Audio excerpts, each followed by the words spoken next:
கேவலமாவும் கீழ்த்தரமாவும் பேசுறவங்களுக்கு ஒரு அவார்டு கொடுக்கணும். அது யாருக்கு நம்ம கொடுக்கணும்? இந்த மனுஷனுக்கு தாங்க கொடுக்கணும். இந்த வீடியோவை ஃபுல்லா பாருங்க. நானே அடிச்சு போட்டேன். அப்படிதானே பேசுறேன். அதான் நானும் அப்படிதானே பேசுவேன். நீனா மயிரடா லவடே கபால் திருப்பி அடிப்பேன். நான் எங்க வார்த்தை பெரிய மயிர் மாதிரி பேசுனுக்கிறேன். வண்டி இடிச்சிட்டு இல்லாம பருப்பு வண்டி நான் இடிக்கவே இல்லை. என்ன பண்ண போறேன்? 100 கால் பண்ணிருக்கேன் வராங்கன்னு அவ்வளவு அடி அடிச்சுட்டாரு. என்ன ரோட்ல எதுக்கு அடிக்கிறேன்? ரோட்ல எத்தனை பேர் அடிக்கிறேன்? சும்மா சொல்லினே பெரிய மயிர் மாதிரி பேசிருக்கிறேன். சொல்றது என்னவா அதை பாரு அண்ணம்மா பெரிய மயிர் மாதிரி பண்ற. நீ காசு குடுறா ரெடி பண்றதுக்கு போட அப்படியே நிக்கட்டும்டா. இவர் யாருன்னு பாத்தீங்கன்னா துணை முதல்வர் உதயநிதி ஸ்டாலின் ஐயா தொகுதியில சேப்பாக்கம், ஓகேங்களா? அதுல 63வது வட்டத்துல செயலாளரா திமுக சைட்ல இருந்து பணியாற்றிருக்காரு.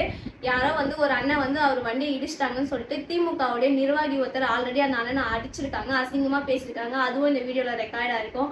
அதை இந்த செயலாளர் கிட்ட முறையிட வந்த அண்ணனை கொஞ்ச நேரம் அப்படியே நார்மலா பேசிட்டு அவ்வளவு கேவலமாவும் கீழ்த்தரமாவும் அசிங்கமாவும் கொஸ்டின் கேட்கறாங்க.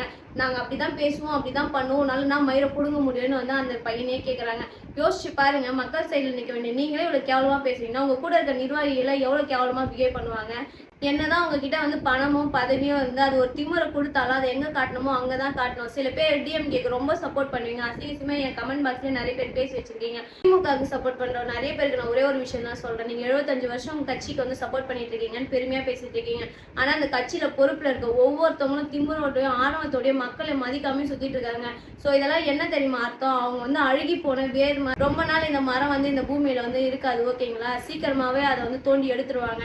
உண்மையாவே திமுக மக்களுக்கான ஆட்சி தான் கொடுக்குதுன்னா அந்த தப்பு பண்ண மனுஷனை என்னன்னு விசாரிச்சு பதவியில இருந்து நீக்கணும். அவருக்கான பனிஷ்மெண்ட் என்னமோ அதை கொடுக்கணும். முடிஞ்ச அளவுக்கு இதை எல்லாருக்கும் ஷேர் பண்ணுங்க. தேங்க்யூ.